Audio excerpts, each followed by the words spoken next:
this vlog while I have precisely 32 hours to work, rest and play in the city of Belfast.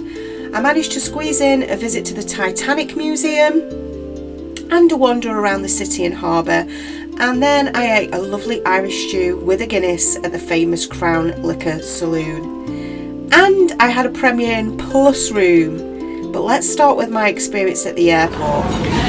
Wow, that was stressful. I have just been full bag and body searched at security. I've just arrived at Manchester Airport to fly to Belfast for one night, and yeah, I got full on bag search because something kept going off the alarm, and it just feels a bit intrusive, doesn't it, when they start opening everything out and looking through all your stuff.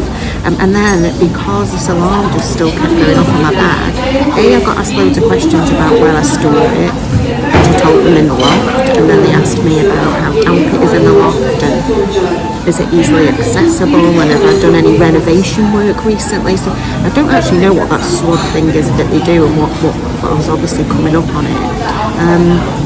But because they weren't happy with that and the alarm still kept going off, they then did a full body search on me as well, got me to take my shoes off and all sorts. And I just find that really stressful. Like, is it just me, or even when you're not guilty and you haven't done anything wrong, you still feel like you have done something wrong?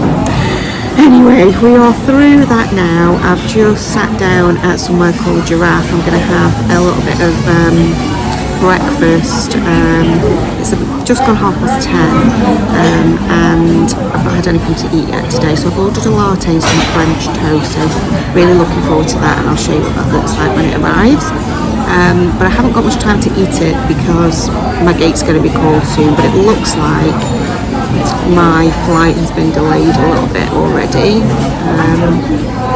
It should be 11:40, and I'm sure on the board it's just said that it's estimated at 11:55, so hopefully it doesn't get delayed any more than that, because I need to get to Belfast. I've only got the afternoon and this evening there before I'm working there tomorrow and then flying home tomorrow night. So I believe my hotel is in the Titanic Water, which is near to the Titanic Museum, and I've kind of used good old ChatGPT and watched a couple of YouTube videos to see how I can make the most of my time in Belfast. So I'm going to check out some of the places that I've seen have been recommended, and obviously I'm going to bring you along with me.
Titanic Belfast Museum, the first thing that strikes you is the sheer scale of it.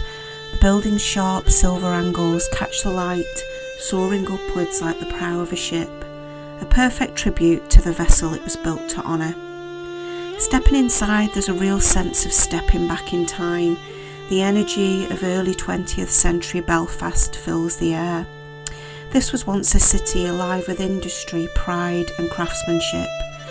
You can almost hear the echoes of shipyard workers, the hum of machinery, the clatter of tools against steel. Every display around us tells a story of human ambition, the vision of a city determined to create something extraordinary. Titanic wasn't just a ship, it was a symbol of progress, luxury and possibility. And as we follow the timeline towards the day of her launch, that sense of excitement builds. And now it's time to experience the heart of the story, the shipyard ride. I climb into one of the passenger carts, and almost instantly I'm transported into the hustle and bustle of Harland and Wolff's famous shipyard. The air fills with the clang of hammers and the hiss of steam. Sparks flash in the shadows as the cart rises and turns, giving us a bird's eye view of the enormous framework taking shape below. It's dark and noisy, but strangely mesmerising. I pass through and hear the noises of those hard at work. Men forging rivets, lifting chains, welding vast sheets of steel into place. Every sound and movement captures the determination of thousands of workers who built this marvel by hand. Over 3 million rivets, all fitted piece by piece, layer by layer. You can feel the pride. This wasn't just a job, it was history in the making. Belfast's name was about to travel across the world, carried on the hull of a ship, unlike anything ever built before. As the ride slows, I drift gently back to where I began. The noise fades into stillness. It's almost as if time pauses for a moment. I'm left with a quiet sense of awe from the craftsmanship, for the people, and for the spirit of a city that dreamed big. And now the scene shifts to the morning of the 10th of April, 1912.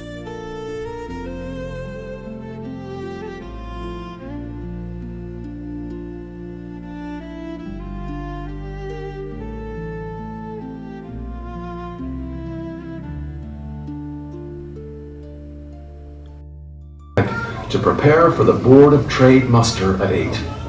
Around 9:30, the first passengers arrived on the boat train from London Waterloo. By late morning, all the passengers and crew were aboard, minus 2 firemen who were delayed in a public house and missed the departure. At noon on April 10th, bang on time and fully expecting to be in New York within a few days, the Titanic sounded her whistle and cast off her lines. 1912, she carried out a series of maneuvers under the watchful eye of Board of Trade Inspector Francis Carruthers. Then, at 8 p.m. that evening, she departed Belfast for Southampton.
It's Sunday, 14th of April 1912.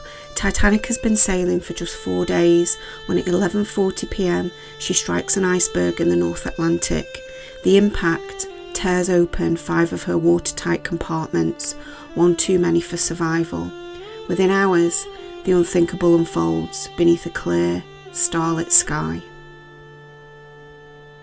73 years later, on the 1st of September 1985, Dr. Robert Ballard and his team discover the wreck.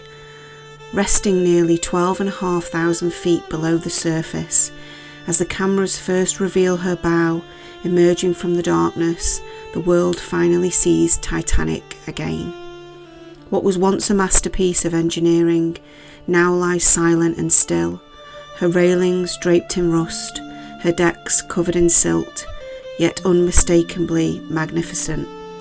The ship that captured imaginations in life continues to do so in her eternal rest. Among the artefacts found was Wallace Hartley's violin, the very one he played with his band as the ship went down. Their music became the final act of courage, bringing calm where there could have only been fear. The violin, warped and watermarked, stands as a powerful reminder that even in the darkest moments, humanity can shine through.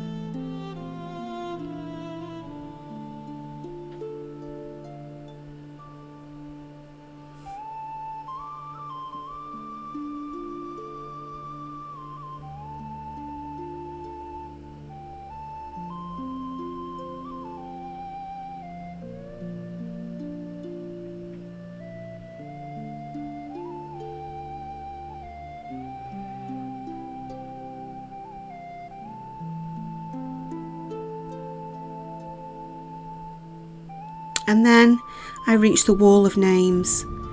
More than 2,200 people were on board the Titanic. Over 1,500 lost their lives, while around 700 survived. Each name carved here tells its own story of bravery, sacrifice and love. As the camera drifts slowly upward, it's impossible not to feel the weight of those lives, ordinary people caught in an extraordinary moment in history. Though the Titanic rests beneath the sea, her story continues to ride above the waves, reminding us of resilience, compassion, and the enduring light of those who will never be forgotten.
I walked into one of Belfast's true gems, the Crown Liquor Saloon on Great Victoria Street.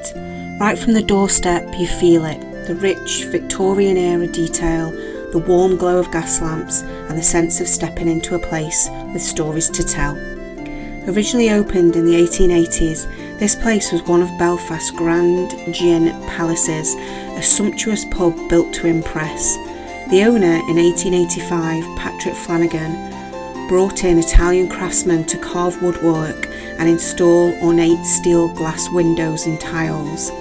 Every detail here whispers of history. Step inside and you'll notice the 10 snugs, small private little booths with etched glass and bells to summon service. They reflect a time when patrons came for comfort and conversation. Perhaps a bit of privacy. Now, speaking of comfort, here I am tucking into a hearty Irish stew paired with a pint of Guinness. It's the perfect moment to soak in the atmosphere, flavours rich, history deep and the atmosphere buzzy. But beyond the food and drink, there's heritage here. The Crown is owned by the National Trust, making it one of the very few pubs under their care in the UK. Because it's not just a pub, it's a living museum of Belfast's social and industrial past. Even the mosaic of the Crown on the floor at the entrance has stories attached to it. As you walk around, you'll spot the original red granite topped bar, gas lamps still glowing, rich wood panelling, all preserved, all cared for. It's like a pause point in time where the city's industrial energy meets warmth and welcome. So as I finish my stew, sip the last of the pint and look around at the people and place, it's clear the Crown isn't just about drinking or a meal. It's about heritage, presence and story. And I'm glad I'm here sharing a bit of its magic with you.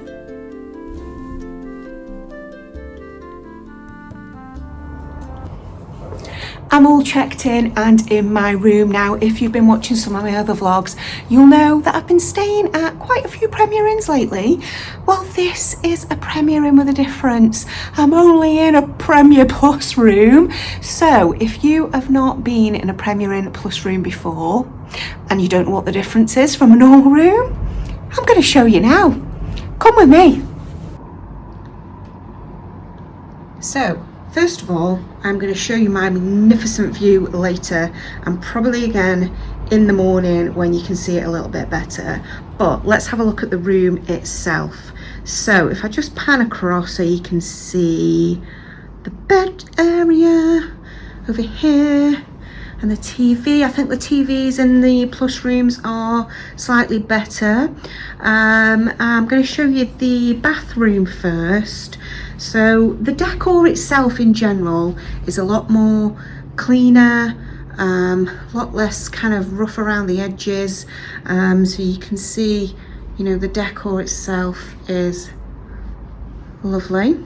And then if I show you in the bathroom, well, first of all, he's just got some kind of ambient purple lighting to go with the Purple Palace theme.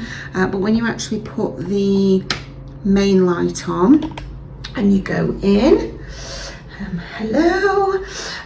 So bathroom, very nice and clean, looks fairly new, and it has what it says in the brochure, luxury smellies. So it's Bayliss and Harding, but they're the luxury ones, and definitely much nicer than the ones that they have in the normal rooms. So again, you've got a couple there in the shower. You've got a nicer shower head. In fact, you've got two to choose from. So that is the bathroom. So if I come back out again, what you also get is an iron and an ironing board when you stay in a plus room. So you don't get an iron and an ironing board in a normal room. The hairdryer looks better as well, actually, and it's purple. So are the coat hangers. And then for me, this is the best area that makes a difference. So you haven't just got your bog standard kettle, you have a coffee machine that takes pods. So you've got a nice coffee machine. You've also got a choice of proper mugs or, oh no, actually they're glasses, sorry. In the Premier Inn I stayed in last week, they had glass mugs and I thought that's what they were. So actually, yes, you don't get glasses in a normal Premier Inn room. So I have glasses. I'm going to bought some orange juice actually, so I'm going to use one of them shortly. And then let me take you down to the mini fridge. Oh yes, you have a mini fridge in these. And look what's in the mini fridge.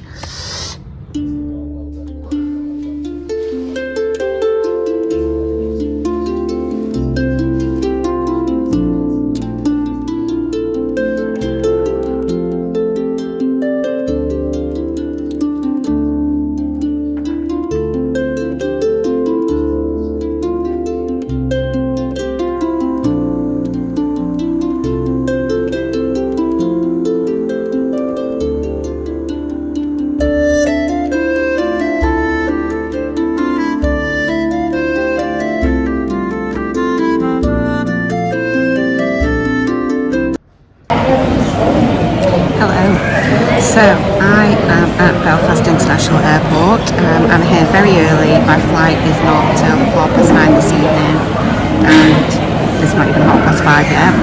And so I've gone through security and I'm just stopping and having a tea. I did contemplate having a beer, which I may have later, but I'm just going for a tea to start with now.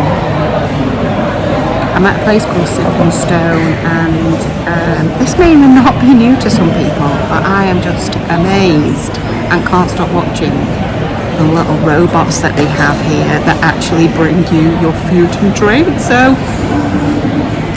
I am keeping an eye out because any moment I'm expecting a little robot to bring me my tea and I want to capture it on video to show you. Just find it hilarious and fascinating at the same time that I've got a little robot that's programmed to bring my tea to me, to my table number, without any human interaction. I don't think it's making my tea, it's just bringing me the tea. So hopefully I'll capture it on video to show you because I just think they're hilarious. This is the future. If you've seen them before, let me know in the comments and what you think, and have you seen them anywhere else other than Belfast Airport? Because this is the first time I've seen them. So I'm going to go now because I'm going to keep my eye out so I can capture on video for you and show you, bring you my tea. I feel like I just want to stay here all evening and just keep ordering stuff so the little robot brings it to me.